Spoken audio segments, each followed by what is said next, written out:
François Ragissuette, moi je suis éleveur de porcs en Bretagne dans le Morbihan. Et je suis secrétaire général adjoint de la FNP et je m'occupe le plus particulièrement du dossier bien-être animal pour la filière. Éleveur en Bleu du Nord, donc dans le Nord-Pas-de-Calais. Donc Jean-Pierre Pasquet, éleveur de vaches laitières en Bretagne. Et puis je suis un des cofondateurs de l'association Bleu Blanc Cœur et coprésident aujourd'hui. Moi je suis Emmanuelle, je suis éleveuse de chèvres Angora. Donc c'est une race de chèvre qui produit de la laine, pas du lait, pas de viande, exclusivement de la laine. Donc j'en ai 30 et je suis située dans la Nièvre, du côté de Nevers. Par rapport au bien-être animal, quelles mesures mettez-vous en place pour vos animaux, pour leur bien-être? Globalement, elles ont suffisamment d'espace dans le bâtiment parce que mon bâtiment est plutôt surdimensionné par rapport à mes animaux, donc elles ont de la place. Elles sortent une bonne partie de l'année dehors. Et puis au niveau de la surveillance, c'est très facile. Enfin, avec 30 chèvres, on voit tout de suite qui va mal et on peut intervenir très rapidement.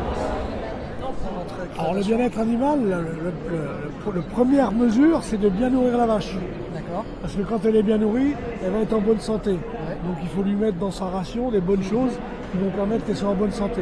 Ça c'est la première chose. Et après, au niveau du bâtiment, assez de dispositions, des abreuvoirs et puis du couchage. Voilà, le boulot d'un éleveur qui sait ce que c'est que nourrir. Dans le temps, on disait, on soigne nos animaux. Ouais. Donc c'est un soin qu'on apporte aux animaux, nous éleveurs. Voilà. Donc on n'a pas eu besoin d'avoir une norme de bien-être animal pour faire ça. Non. Ça c'est les Parisiens qui nous ont imposé du bien-être animal. On le fait déjà depuis des années. Nous. Donc voilà. Le reste c'est de la parlotte.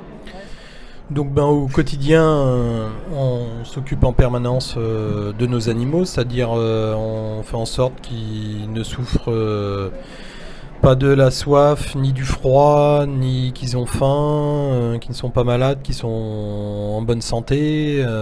Et après, il y a aussi, on leur apporte des matériaux, on va dire, d'enrichissement, de façon à ce qu'ils puissent satisfaire leurs besoins naturels, quoi. Disons que les bêtes, on leur met une surface suffisante au niveau du logement, l'abreuvement. Et de toute façon, on a intérêt à ce que la bête soit bien. Une bête qui n'est pas bien ne profite pas et ne produit pas. Donc après, c'est vrai qu'on a la question épineuse de l'écornage. On n'a pas de sans cornes dans notre race. Autrement, si on pouvait, on utiliserait des paillettes, des semences sans cornes. Donc là, pour écorner les bêtes, l'anesthésie systématique et la prise en charge de la douleur. Quelle relation avez-vous avec vos animaux dans une relation particulière Nous, on a des relations particulières parce qu'on fait des concours. Donc celles qui sont en concours, tu vois, on les emmène au licol. Donc il y a une petite relation individuelle qui est un petit peu particulière. Mais autrement, c'est la relation, c'est quand tu rentres dans le troupeau, il n'y a pas une vache qui bouge. Tu passes entre les vaches. Voilà, elles n'ont pas peur de toi. Elles savent que tu n'es pas là pour les bousculer. Et surtout aujourd'hui avec la robotisation, où là la vache, elle est libre dans la stabilisation d'aller dehors, de venir se faire traire. Donc en fin de compte, quand tu viens, tu n'as plus le système où tu les pousses pour la traite. Donc le troupeau est beaucoup plus calme. Voilà. Donc ça fait partie aussi des éléments qui amènent à une espèce de bien-être animal parce qu'il n'y a pas le stress de les pousser dans un endroit où elles sont carrées parce qu'il faut qu'elles toutes passent par un truc pour se faire traire. Donc la robotisation, ça a amené aussi ce côté calme des animaux. Je dirais que c'est presque...